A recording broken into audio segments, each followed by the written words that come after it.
This isn't an iPhone. It isn't running iOS, but it has a notch and minimal bezels and a dual camera. Yep, the gradient design first seen on the P20 Pro, yep, that's there.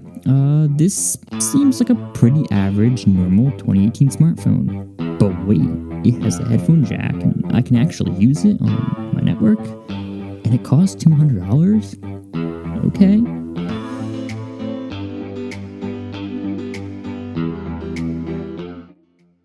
This is the Umidigi One Pro, a phone that looks a bit like something else we've seen this year.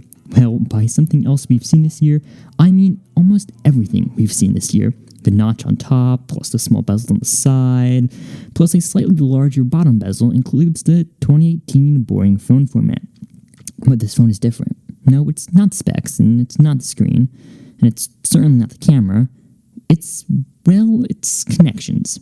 We have seen many budget phones this year, some like the Pocophone F1, boasting flagship specs for budget prices, and this phone's not doing that. It's almost as budget as you can get in a smartphone. A Helio P20 octa-core processor, a dual 12 and 5 megapixel camera with the one 5 megapixel camera really not adding anything to the phone. Some other notable things about this phone are the 19:9 display that claims to have a 90% screen-to-body ratio. I'm not too sure about that one, though. It has NFC capabilities, 15-watt fast charging with 17-watt fast charging with the included cable. It has a fingerprint sensor on the side, which actually feels the same, if not better, than a front-facing fingerprint sensor. It gives you Face Unlock, but not Apple-level Face ID, and security is probably not too strong on this one. It's running stock Android 8.1, which is nice. I like that. And the thing that makes it stand out, the one thing that makes me even want to talk about it, is the fact that it has 36 global bands. Yes, that means it's compatible with Verizon and Sprint in the US. This is something that is so uncommon with budget phones that there are only two companies that I can think of off the top of my head that make phones in the US that are compatible with Verizon, and that is LG and Motorola. So this phone is a typical budget phone, but that doesn't mean there wasn't any surprises. I was shocked by the call quality on this thing. It sounded quite clear, like much clearer than I expected it to be. The battery life was also quite good at around 6 hours-ish of screen on time, which was shocking. The camera, while not great, did take some okay low light shots. I was surprised that it was not completely crappy in low light. So the negative. What could be bad? Well, let's start with the stupidest thing and go from there.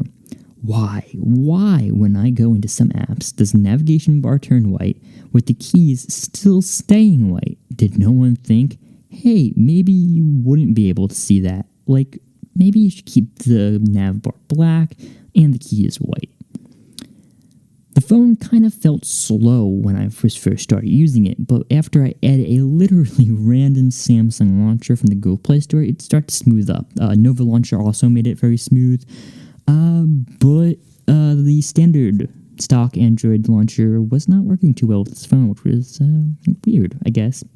The fingerprint sensor is quite slow, but was still very usable. I preferred it over putting in a password and the completely unsecure Face ID that was on here. The flashlight is very dim, like really, really dim, and I couldn't find any settings to make it brighter. So, should you buy this phone? Probably not. Unless you're looking for a budget phone and you have Verizon or Sprint, I would stay away from this one. There's other budget phones that probably do better than this one in just day-to-day activities. While this worked and you could totally use it, it wasn't the greatest budget phone, especially at the price of around $200. If you are looking for this phone, though, and if you do actually want it, I'll leave a link in the description below that you can actually check it out on Amazon. Umidigi's official store on Amazon is selling it, and I believe it is on discount right now. So if you're interested in it, go check it out in the link below. Thanks for watching.